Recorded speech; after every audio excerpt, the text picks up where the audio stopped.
Hello, cruisers. This is Rick Wade, the Texas Cruiser. We've been, as you can see, we've survived Hurricane Beryl pretty well.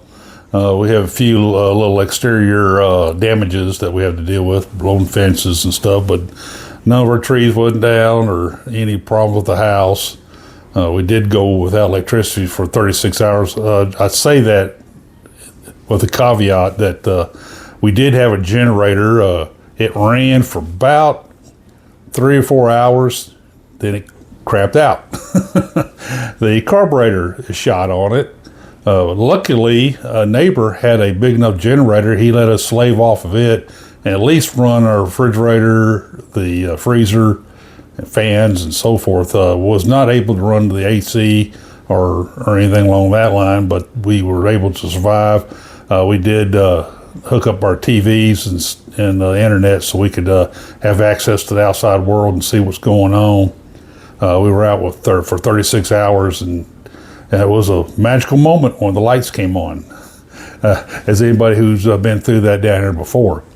I'm in the process. I'm going to pick up a new generator tomorrow, a 9,000 watt one that already have hookups on the house for the generator to plug in. All I need to do is get the generator, plug it in, and off we go.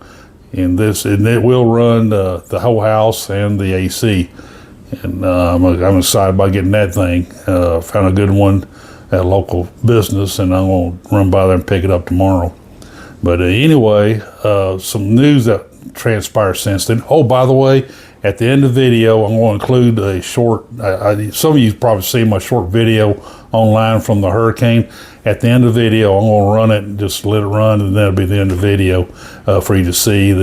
I stepped out the back door, out the back porch, and took some videos of the wind blowing and the rain and stuff like that. It was a powerful little storm. And it was a Category 1, but I think it was a pretty strong Category 1.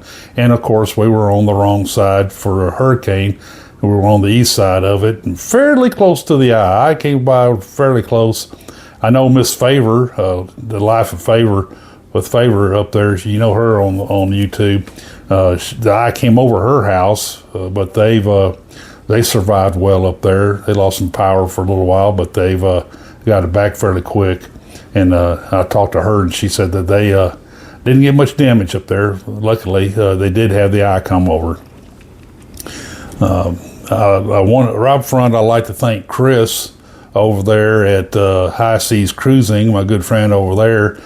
Just recently, this past week, he asked me to be a special guest on their show, which I was, and we had well over an hour of some great talks about cruising, answered questions, and we had a good time, and some good information came out.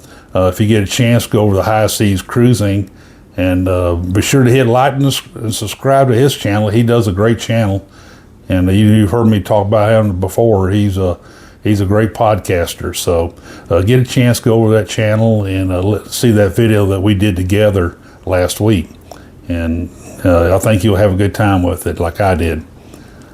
The latest news, it kind of came out of the blue. I'm usually pretty good about hearing about this stuff before it hits the papers and all that, hit the media. Regent Seven Seas is going to bring a ship to Galveston. That high-end cruise line, they're going to bring their Splendor to Galveston.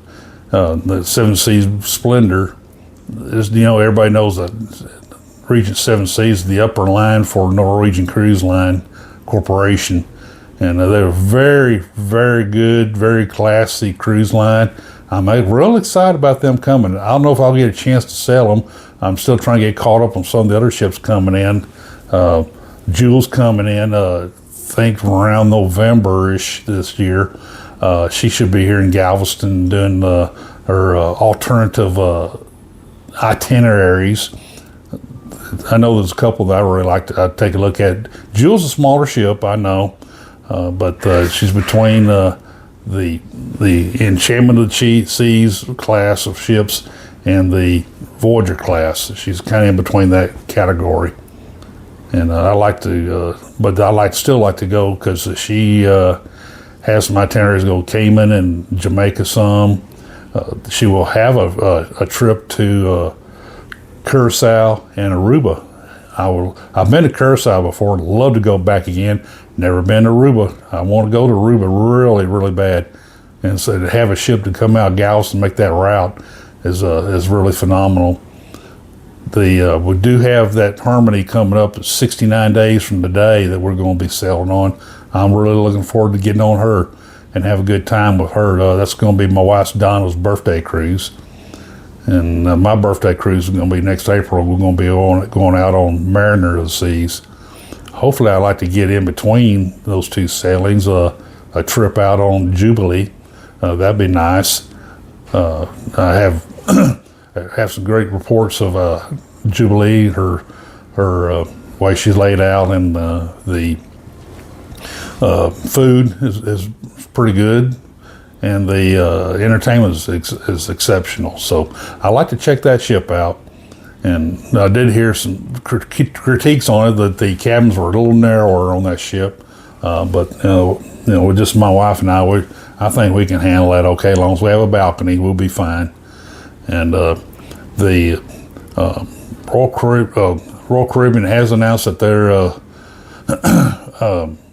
Icon of the Sea has been selling at 133% capacity. That's pretty darn good, folks. She's a lot of people wondering how she's gonna feel because of her expenses and all to get on board, but people are clamoring to get on board. They're buying up those seats, those tickets, those rates, the boarding passes, and they're getting on. They're going on that cruise. They'll make it work, and having great. I've heard all kinds of great stuff about her. Of course, Utopia Seas is out now.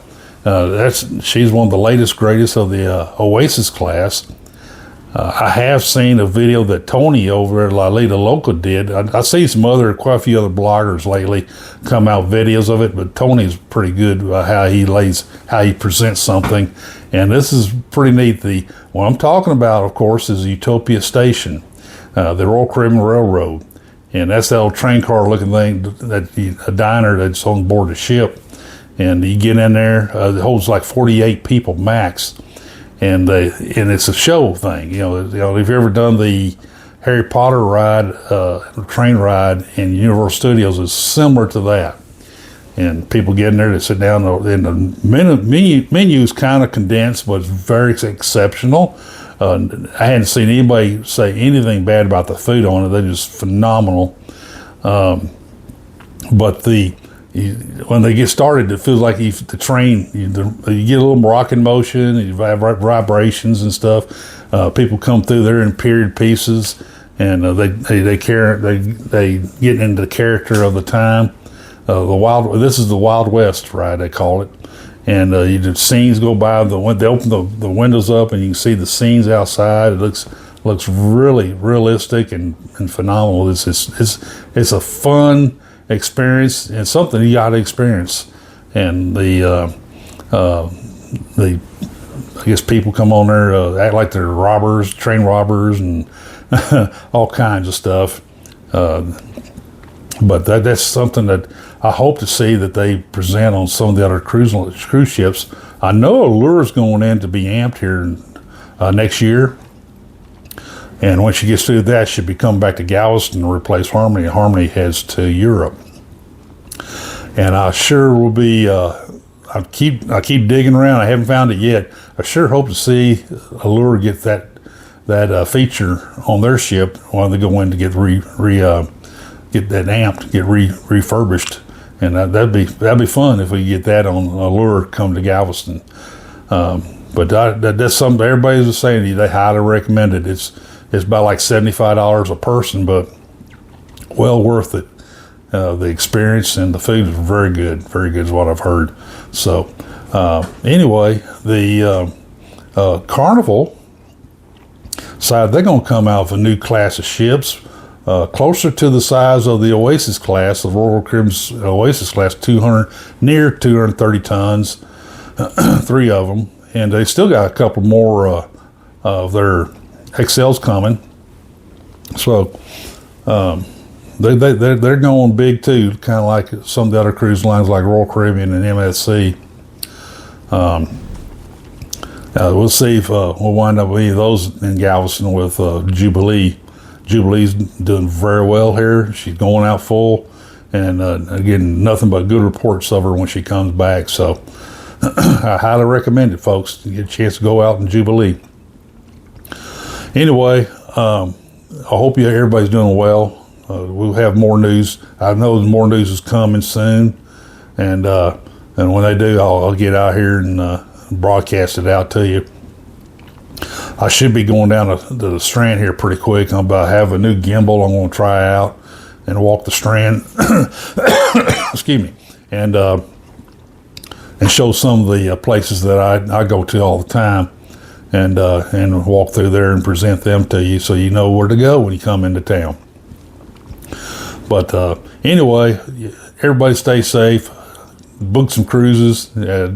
That's my motto, and hope to catch you on a future cruise. Good night.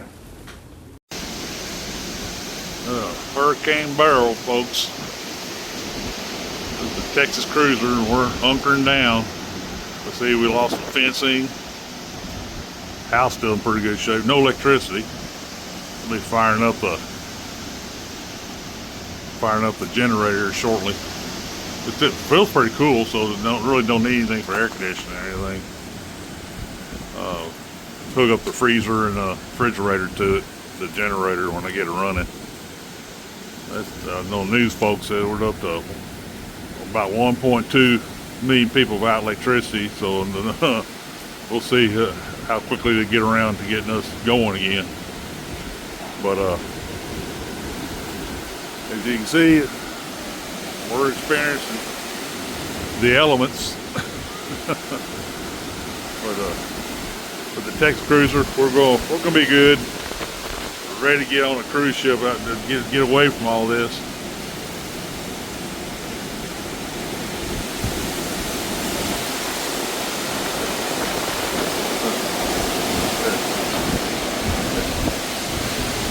Here's just a roaring.